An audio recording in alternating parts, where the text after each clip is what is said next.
Hello friends, welcome back to cook life kitchen. આજે આપણે બનાવીશું તહેવારમાં કે શુભ પ્રસંગમાં સુકન માટે બને તેવો પારંપરિક ગુજરાતી કંસાર।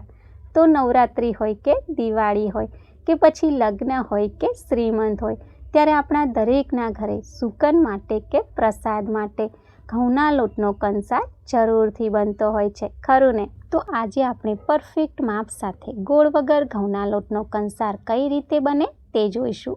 તો હવે સૌથી પહેલાં એકદમ પરફેક્ટ માપ સાથે ગુજરાતી કંસાર બનાવવા અહીંયા મેં 1 કપ ભરી અને ઘઉંનો કરકરો લોટ લીધો છે।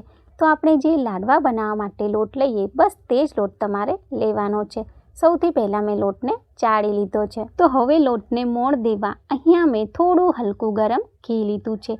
તો આ રીતે 2 મોટી સાઇઝની ચમચી ભરી અને ઘી લોટમાં ઉમેરીશું અને લોટને એકદમ સરસ મોણ આપીશું। તો ઘણા લોકો લોટને મોણ આપવા માટે તેલ ઉમેરતા હોય છે, પણ તેલની જગ્યાએ જો તમે ઘીનું મોણ આપશો ને તો તમારો કંસાર જરાય ચીકણો નહીં બને અને એકદમ છૂટો છૂટો બનશે।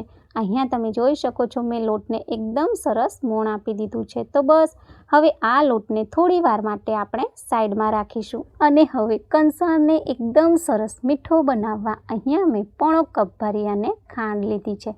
તો તમે માર્કેટમાં જે રેડીમેડ પૂરું આવે છે તે પણ લઈ શકો છો, પણ તે ના હોય તો આ રીતે તમે ખાંડને મિક્સર જારમાં દળી અને લઈ શકો છો।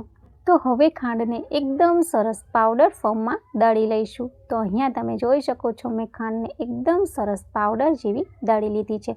આમાં એક પણ દાણો ખાંડનો ના રહેવો જોઈએ। થોડી વાર માટે આપણે આને સાઈડમાં રાખીશું અને હવે કંસાર બનાવવા આ રીતની એક નોનસ્ટિક કઢાઈને ગેસ પર ગરમ કરવા મૂકીશું। તો તમે કોઈ પણ જાડા તળિયાવાળી કઢાઈ લઈ શકો છો। હવે આપણે જે કપના માપથી લોટ લીધેલો ને બસ તે જ કપના માપથી 1 કપ ભરી અને પાણી લેવાનું છે।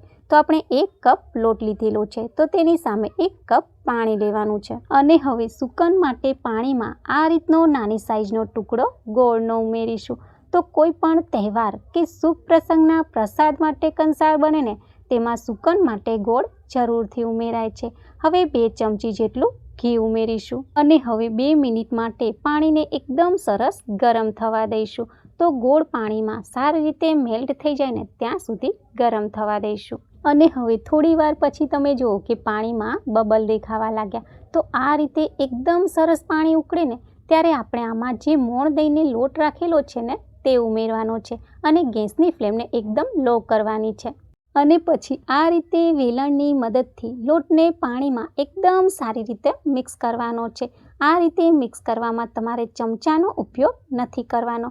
અચ્છા, આ સમયે જો તમને એવું લાગે ને કે લોટ તમારો થોડો કોરો છે તો તમે 1-2 ચમચી જેટલું પાણી ઉપરથી છાંટી શકો છો, કારણ કે ઘઉંની ક્વોલિટી ઉપર ડિપેન્ડ કરે છે।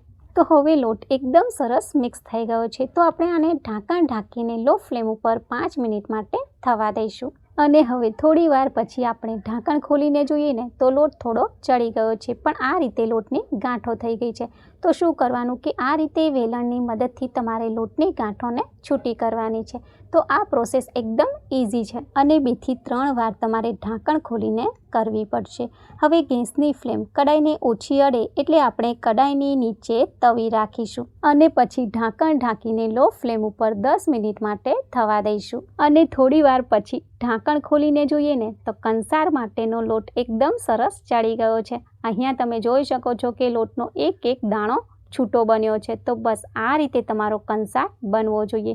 અહીંયા તમે જુઓ કે હું ચમચામાંથી નીચે પાડું છું ને તો એક દાણો છૂટો પડે છે। તો બસ હવે આપણે ગેસની ફ્લેમને બંધ કરીશું અને આ રીતના મોટા વાસણમાં કંસારને ઉમેરીશું અને હવે આ કંસારને એકદમ સરસ મીઠો બનાવવા આપણે આમાં મીઠાશ ઉમેરવાની છે। તો હવે અહીંયા મેં 1/2 કપ ભરી અને દળેલી ખાંડ લીધી છે તેને ઉમેરીશું અને જો તમારા પરિવારમાં વધારે ગળ્યું ખવાતું હોય તો તમે 1-2 ચમચી દળેલી ખાંડ વધારે પણ ઉમેરી શકો છો।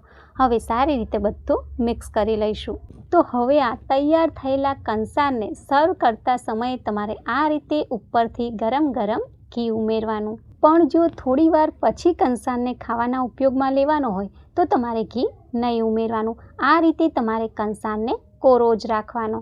તો હવે આ તૈયાર થયેલા ગરમ ગરમ કંસારના પ્રસાદને આપણે સર્વ કરીશું. તો સૌથી પહેલાં ઉપરથી આ રીતે દળેલી ખાંડ ઉમેરવાની અને તેના પર ગરમ ગરમ ઘી ઉમેરવાનું. તો ફ્રેન્ડ્સ, આ રીતે બનેલા કંસાને તમે કોઈ પણ તહેવાર, શુભ પ્રસંગ કે વ્રત ઉપવાસના એક ટાણામાં પણ ખાઈ શકો છો. તો તમને આજની આ કંસારની રેસીપી કેવી લાગી મને કમેન્ટમાં જરૂર જણાવજો. આજની રેસીપી પસંદ આવે ને તો વિડીયોને લાઇક કરજો, વધારેમાં વધારે શેર કરજો અને મારા ચેનલને સબસ્ક્રાઈબ કરી બાજુમાં આપેલ ઘંટીને પ્રેસ કરજો એટલે નવી નવી રેસીપીના નોટિફિકેશન આવે.